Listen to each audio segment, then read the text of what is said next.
Shri Raju P Nair, ഇപ്പോൾ കർണാടകത്തിലെ മഹാദേവപുരയുടെ കാര്യമാണെങ്കിലും മഹാരാഷ്ട്രയിലെ ഈ ലോക്സഭാ തെരഞ്ഞെടുപ്പിലും നിയമസഭാ തെരഞ്ഞെടുപ്പിലേക്കും വന്ന മാറ്റങ്ങൾ ഷിഫ്റ്റിന്റെ കാര്യത്തിലാണെങ്കിലും അതല്ല കേരളം ഉൾപ്പെടെ എവിടെ നിന്ന് ഉയരുന്ന ആക്ഷേപങ്ങളുടെ കാര്യത്തിലും തെരഞ്ഞെടുപ്പ് കമ്മീഷൻ ഇന്ന് പറഞ്ഞത് അതിൽ മറ്റ് പരിശോധനകളൊന്നും ഇനി ഉണ്ടാകാൻ പോകുന്നില്ല. കാരണം വേണ്ട വിധത്തിൽ പരാതികൾ ഉന്നയിച്ച് ആ നിയമാനുസരണം ആ വിഷയത്തെ അഡ്രസ്സ് ചെയ്യുന്നതിന് പകരം വോട്ടുകൊള്ള എന്ന ആരോപണം ഉന്നയിച്ചുകൊണ്ട് രാജ്യത്തെ വോട്ടർമാരെ അപകീർത്തിപ്പെടുത്താനും അവരുടെ സ്വകാര്യത ലംഘിക്കാനുമുള്ള നീക്കമാണ് രാഹുൽ ഗാന്ധി നടത്തിയതെന്ന് പറഞ്ഞുകൊണ്ട് ഈ മുഴുവൻ ആരോപണങ്ങളെയും നിർവീര്യമാക്കുന്ന തരത്തിലാണ് തെരഞ്ഞെടുപ്പ് കമ്മീഷൻ ഇന്ന് ഈ വിഷയത്തോട് പ്രതികരിച്ചിരിക്കുന്നത്.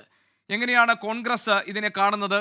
പ്രധാനമായും ഇപ്പോഴും രാഹുൽ ഗാന്ധി പറയുന്നത് ഈ ബീഹാറിൽ നടക്കുന്ന ഈ സ്പെഷ്യൽ ഇന്റൻസീവ് റിവിഷൻ വലിയൊരു വിഭാഗം ജനങ്ങളെ ഒഴിവാക്കുകയും താല്പര്യമുള്ള ആളുകളെ ഉൾപ്പെടുത്തുകയും ചെയ്യുന്നതാണ്. ഇതിന്റെ മറ്റൊരു രൂപമാണ് മഹാരാഷ്ട്രയിൽ കണ്ടത്. അതാണ് നിയമസഭാ തെരഞ്ഞെടുപ്പിൽ വന്ന 1 കോടി വോട്ടുകൾ പുതുതായി ചേർത്തു എന്നായിരുന്നു അദ്ദേഹം ഉന്നയിച്ച ആരോപണം. ഈ ആരോപണത്തിനൊക്കെ തെളിവുകൾ ചോദിക്കുകയാണ് മുഖ്യ തെരഞ്ഞെടുപ്പ് കമ്മീഷണർ. എങ്ങനെ പ്രതികരിക്കും കോൺഗ്രസ്? എന്ത് നിലപാട് സ്വീകരിക്കും കോൺഗ്രസ് ഇതിൽ? ഗോപികൃഷ്ണൻ, ഓഗസ്റ്റ് 7-ന് രാഹുൽ ഗാന്ധി നടത്തിയ പത്രസമ്മേളനവും അതിനുശേഷം നടന്നിട്ടുള്ള മാധ്യമങ്ങളിൽ വന്ന വാർത്തകളും എല്ലാം കണ്ടതിന് ശേഷവും എങ്കിലും ഇന്ത്യ പോലൊരു ജനാധിപത്യ രാജ്യത്ത് അങ്ങനെ ഒരു ഭരണഘടനാ സ്ഥാപനം കള്ളത്തരം കാണിക്കുമോ എന്ന് സംശയം ആർക്കെങ്കിലും ഉണ്ടായിരുന്നെങ്കിൽ തെരഞ്ഞെടുപ്പ് കമ്മീഷൻ ഇന്നത് ദൂരീകരിച്ചു കൊടുത്തിട്ടുണ്ട്. ഞങ്ങൾ വളരെ കൃത്യമായി ഈ കള്ളത്തരമാണ് കാണിക്കുന്നതെന്ന് ആ പാവപ്പെട്ട സുമനസ്സുകൾക്ക് കൂടി ബോധ്യപ്പെടുത്തി കൊടുത്തിട്ടുണ്ട്. അതാണ് ഇന്നത്തെ പത്രസമ്മേളനത്തിൽ നടന്നത്. എന്തൊക്കെ പരിഹാസ്യമായ വാദങ്ങളാണ് മുന്നോട്ട് വെച്ചതെന്ന് ആലോചിച്ച് നോക്കൂ. ഇവിടെ ഞങ്ങൾ ഈ ആരോപണം ഉന്നയിച്ചപ്പോൾ തന്നെ പറഞ്ഞതെന്താ, ഇത് ഇന്ത്യ മുഴുവനായിട്ട് നടന്ന ചില സംസ്ഥാന തെരഞ്ഞെടുപ്പുകളിലും ലോക്സഭാ തെരഞ്ഞെടുപ്പിലും നടന്ന അട്ടിമറിയാണ്. ആ അട്ടിമറിയെ സംബന്ധിച്ച് ഞങ്ങൾക്ക് ഒട്ടേറെ വിവരങ്ങളുണ്ടായിരുന്നു. പക്ഷേ ആ വിവരങ്ങൾ ഞങ്ങൾ രാഹുൽ ഗാന്ധി ചെയ്യുന്നത്, രാഹുൽ വെറുതെ നിന്നുകൊണ്ട് ഒരു ആരോപണം ആകാശത്തേക്ക് വെക്കുന്നത് പോലെ ആരോപണം വെച്ച് പോകുന്നതിന് പകരം അദ്ദേഹം ഈ പ്രതിബന്ധങ്ങളെല്ലാം തെരഞ്ഞെടുപ്പ് കമ്മീഷൻ ഉണ്ടാക്കാൻ നോക്കിയിരുന്നു. വെച്ചാൽ ഇതിന് കൃത്യമായിട്ടൊരു ഒരു പഠനം നടക്കരുത് എന്നുള്ള ഉദ്ദേശത്തോടു കൂടി ചില സ്കിറ്റിലൊക്കെ കാണുന്ന പോലെ 25,000 രൂപ വിവാഹമോചനത്തിന് കൊടുക്കാൻ പറയുമ്പോൾ 1 രൂപയുടെ നാണയത്തൊട്ട് കൊണ്ടേ കൊടുത്തിട്ട് ദാ വേണമെങ്കിൽ എണ്ണിയെടുത്തോ എന്ന് പറയുന്ന പോലെ രാഹുൽ ഗാന്ധിയുടെ കയ്യിലോട് നീ പുഴുങ്ങി തിന്ന് എന്ന് പറയുന്ന പോലെ കുറേ പേപ്പറുകൾ മെഷീൻ റീഡബിൾ ഫോർമാറ്റ് പോലും അല്ലാതെ കൊടുത്തു കഴിഞ്ഞപ്പോൾ അദ്ദേഹം ഈസിയായി ഉദ്ദേശിച്ചത് അത് കേട്ടു പോയി, ഇനിയിപ്പോൾ അതിനകത്ത് വേറെ പ്രശ്നമൊന്നും ഉണ്ടാവില്ല എന്നുള്ളതാണ്. പക്ഷേ അത് പോരാടാൻ നിശ്ചയിച്ചുറപ്പിച്ച രാഹുൽ അത് ചൂണ്ടിക്കാട്ടിയെടുത്തത് ബാംഗ്ലൂർ സെൻട്രൽ എന്ന് പറയുന്ന ലോക്സഭാ മണ്ഡലത്തിൽ മാത്രം നടന്ന ക്രമക്കേടായിട്ടല്ല, മറിച്ച് ഈ രാജ്യത്ത് മുഴുവൻ നടന്ന ക്രമക്കേടിൽ ഞങ്ങൾ പഠിച്ച് കൃത്യമായ കണക്കുകൾ വെച്ച് ഉന്നയിക്കുന്ന ഒരു ടെസ്റ്റ് കേസ് ആണ് ബാംഗ്ലൂർ സെൻട്രൽ എന്നാണ്. അത് രാജ്യത്ത് മുഴുവൻ നടക്കുന്ന തട്ടിപ്പായിട്ട് മാറിക്കൊണ്ടിരിക്കുന്നത് നിങ്ങൾ ഉൾപ്പെടെ, തൃശ്ശൂർ ഉൾപ്പെടെ, തൊട്ടപ്പുറത്ത് ബാംഗ്ലൂർ നോർത്തിൽ ഉൾപ്പെടെ മറ്റു പല സ്ഥലങ്ങളിലും ഉള്ള കാര്യങ്ങൾ പിന്നീട് റിപ്പോർട്ട് ചെയ്യപ്പെട്ടിട്ടുണ്ട്.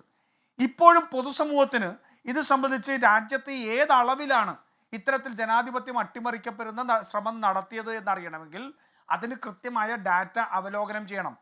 നിഷ്പക്ഷമായിട്ട് പ്രവർത്തിക്കുന്ന ഒരു തെരഞ്ഞെടുപ്പ് കമ്മീഷൻ ഈ രാജ്യത്ത് വ്യവസ്ഥാപിതമായ ഒരു ഭരണഘടനാ സംവിധാനത്തിൽ ജനങ്ങൾക്ക് വിശ്വാസം വേണം എന്ന് ചിന്തിക്കുന്ന ഒരു തെരഞ്ഞെടുപ്പ് കമ്മീഷനാണെങ്കിൽ ഇന്ന് ആ പ്രതിപക്ഷത്തിൻ്റെ കയ്യിലേക്ക് അവരാഗ്രഹിക്കുന്ന ആവശ്യപ്പെടുന്ന ഡാറ്റ കൊടുത്തിട്ട് നിങ്ങൾ പഠിച്ചിട്ട് കാര്യങ്ങൾ പറയൂ, നമുക്ക് പരിശോധിക്കാം എന്ന് പറയണമായിരുന്നു.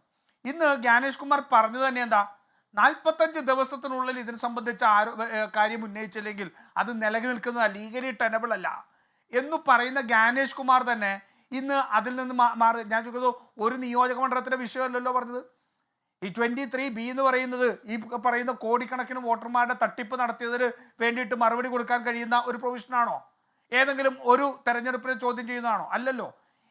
സ്വതന്ത്ര ഇന്ത്യയിൽ ഒരിക്കലും. ഞാൻ ഇടയ്ക്കൊരു കാര്യം ചോദിച്ചോട്ടെ, അതായത് ഇപ്പോൾ ഇന്ന് തെരഞ്ഞെടുപ്പ് കമ്മീഷണർ പറഞ്ഞത് ഈ വോട്ടർ പട്ടിക തയ്യാറാക്കുന്ന ഘട്ടത്തിൽ തന്നെ ഇത് രാഷ്ട്രീയ പാർട്ടികൾക്ക് കൈമാറുകയും സൂക്ഷ്മ പരിശോധനകൾക്ക് വിധേയമാക്കാൻ അവർക്ക് അനുവാദം നൽകുകയും പരാതികളുണ്ടെങ്കിൽ ആ ഘട്ടത്തിൽ തന്നെ ഉന്നയിക്കാനുള്ള അവസരം ഉണ്ടാകുകയും ചെയ്തു. അതെല്ലാം കഴിഞ്ഞ് തെരഞ്ഞെടുപ്പും കഴിഞ്ഞ് ഭരണത്തിലിരിക്കുന്ന ഘട്ടത്തിൽ ഇത്തരം ആരോപണങ്ങൾ ഉന്നയിക്കുന്നതും ഇതുപോലെ തെളിവുകളില്ലാതെ കാര്യങ്ങൾ അവതരിപ്പിക്കുകയും ചെയ്യുന്നു എന്നാണല്ലോ തെരഞ്ഞെടുപ്പ് കമ്മീഷണർ പറഞ്ഞത്. അതിനെങ്ങനെയാണ് മറുപടി പറയുക?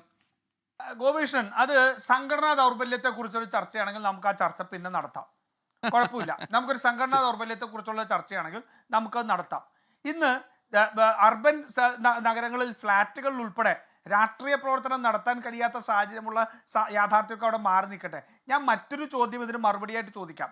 ഗോപികൃഷ്ണൻ ഈ തെരഞ്ഞെടുപ്പിൽ മത്സരിക്കാൻ ഉദ്ദേശിക്കുകയാണ്. സ്വതന്ത്ര സ്ഥാനാർത്ഥിയായിട്ട് മത്സരിക്കാൻ വേണ്ടി തീരുമാനിക്കുന്ന ഗോപികൃഷ്ണൻ തെരഞ്ഞെടുപ്പ് കമ്മീഷൻ പറയുന്ന കെട്ടിവെച്ച പണം കെട്ടിവെച്ച് അങ്ങൊരു സ്ഥാനാർത്ഥിയാവുകയാണെങ്കിൽ ഈ തെരഞ്ഞെടുപ്പ് പാർട്ടികൾക്ക് കൊടുക്കുന്ന അതേ അവകാശം ഗോപികൃഷ്ണനുണ്ടല്ലോ. ഉറപ്പായിട്ടുണ്ട്. ഗോപികൃഷ്ണനും തെരഞ്ഞെടുപ്പ് മത്സരിക്കാൻ വേണ്ടി കെട്ടിവെച്ച കാശ് മേടിക്കുന്നുണ്ടല്ലോ. ആകെ നാഷണൽ പാർട്ടികൾക്ക് കിട്ടുന്ന ഒരു അഡ്വാൻറ്റേജ് എന്ന് വെച്ചാൽ ബാലറ്റ് പേപ്പറിൽ ആദ്യം വരാം. അത് തന്നെ നിയമയുദ്ധത്തിനും മറ്റു പല കാര്യങ്ങൾക്കും ശേഷമാണ്. അതല്ലെങ്കിൽ മറ്റെല്ലാ അവകാശങ്ങളും എല്ലാ സ്ഥാനാർത്ഥിക്കും ഉണ്ടല്ലോ. ഇന്ത്യൻ നാഷണൽ കോൺഗ്രസിനോടും BJP-യോടും മാത്രമല്ലല്ലോ ഈ കമ്മീഷന് പ്രതിബദ്ധത ഉണ്ടാവേണ്ടത്, കമ്മീഷന് സുതാര്യത ഉണ്ടാവേണ്ടത്, കമ്മീഷന് ഉത്തരവാദിത്വ ബോധം ഉണ്ടാവേണ്ടത്. തെരഞ്ഞെടുപ്പ് മത്സരിക്കാൻ വേണ്ടി കെട്ടിവെച്ച കാശ് മേടിച്ച ഗോപികൃഷ്ണനോടും വേണമല്ലോ. അപ്പോൾ ഗോപികൃഷ്ണനോട് എന്താണ് തെരഞ്ഞെടുപ്പ് കമ്മീഷന്റെ മറുപടി? ഇന്ന് ജ്ഞാനേഷ് പറഞ്ഞ മറുപടിയിൽ നിന്ന് ഒരു സ്വതന്ത്ര സ്ഥാനാർത്ഥിയായിട്ട് മത്സരിക്കാൻ ഗോപികൃഷ്ണൻ ആഗ്രഹിച്ചാൽ ഗോപികൃഷ്ണൻ എന്ത് മറുപടിയാണ് കിട്ടുക? അങ്ങേക്ക് നീതി നിഷേധിച്ചു എന്നല്ലേ കിട്ടുക? ആ നീതി നിഷേധം ഈ രാജ്യത്ത് നടന്നു എന്നുള്ളതാണ് പറയുന്നത്. രണ്ടാമത്തെ കാര്യം, തെരഞ്ഞെടുപ്പ് വോട്ടർ പട്ടികയുടെ അഡീഷണൽ വോട്ടേഴ്സ് ലിസ്റ്റ് ഇറങ്ങിക്കഴിഞ്ഞാൽ പിന്നെ ഒരു ആക്ഷേപവും ഉന്നയിക്കാൻ കഴിയില്ല. പല തട്ടിപ്പുകളും നടന്നിട്ടുള്ളത് തെരഞ്ഞെടുപ്പ് സമയത്തുള്ള സ്ക്രൂട്ടിനി കഴിഞ്ഞതിന് ശേഷം ആ കിട്ടുന്ന അപേക്ഷകൾ, ആ അപേക്ഷകൾക്ക് ശേഷം ഇറങ്ങുന്ന അന്തിമ വോട്ടേഴ്സ് ലിസ്റ്റാണ്. ആ അന്തിമ വോട്ടേഴ്സ് ലിസ്റ്റിൽ പേര് വന്നാൽ അയാൾക്ക് വോട്ട് ചെയ്യാനുള്ള അവകാശമുണ്ടെന്ന് മാത്രമേ പറയാൻ കഴിയുള്ളൂ. എത്ര ലാഘവത്തോടു കൂടിയാണ് ഇന്ന് തെരഞ്ഞെടുപ്പ് കമ്മീഷൻ ഇരട്ട വോട്ടുകൾ ഉണ്ടാവും എന്ന് പറയുന്നത്? ഒന്ന് ആലോചിച്ച് നോക്കൂ. ഒരാൾക്ക് 2 ID കാർഡും ഉണ്ടായിരിക്കാം എന്നൊരു തെരഞ്ഞെടുപ്പ് കമ്മീഷൻ ഈ രാജ്യത്ത് ഈ തെറ്റിനെ മറച്ചു വെക്കാൻ വേണ്ടി നടത്തുന്ന ന്യായീകരണം കാണുമ്പോൾ ആ കഷ്ടം എന്നല്ലാണ്ട് എന്തു പറയാൻ പറ്റും? യാഥാർത്ഥ്യമാണ്. അത് തെരഞ്ഞെടുപ്പ് കമ്മീഷനെ ചതിച്ച് അല്ലെങ്കിൽ തെരഞ്ഞെടുപ്പ് കമ്മീഷനെ തെറ്റിദ്ധരിച്ച് ഒരാൾ ഉണ്ടാവുന്ന ക്രിമിനൽ കുറ്റമാണ്. ആ ക്രിമിനൽ കുറ്റത്ത് അതുണ്ടാവാം എന്ന് പറഞ്ഞാൽ ഇതിനേക്കാൾ നല്ലത് അമിത്ഷാ വന്നിട്ട് തെരഞ്ഞെടുപ്പ് കമ്മീഷന് വേണ്ടി പത്രസമ്മേളനം നടത്തുന്നതായിരിക്കും. ഇതിനേക്കാൾ നല്ലത് അതായിരുന്നു. കാരണം അപ്പോൾ കുറച്ച് ജനങ്ങളെങ്കിലും ഈ സാധനം ഇപ്പോഴും എന്തോ ആണ് എന്ന് വിശ്വസിച്ചിരിക്കുമായിരുന്നല്ലോ. തെരഞ്ഞെടുപ്പ് കമ്മീഷൻ BJP-യുടെ സഖ്യകക്ഷിയായി മാറിയിരിക്കുന്നു. BJP-ക്ക് വേണ്ടി തെരഞ്ഞെടുപ്പ് അട്ടിമറിക്കുന്ന കമ്മീഷനായിട്ട് ഇന്ന് തെരഞ്ഞെടുപ്പ് കമ്മീഷൻ മാറിയിരിക്കുകയാണ്. ഒരൊറ്റ ചോദ്യത്തിന് മറുപടി കൊടുക്കാൻ കഴിഞ്ഞോ? മെഷീൻ റീഡബിൾ വോട്ടർ സിസ്റ്റത്തെ കുറിച്ച് പറഞ്ഞു, അതിന് മറുപടിയില്ല.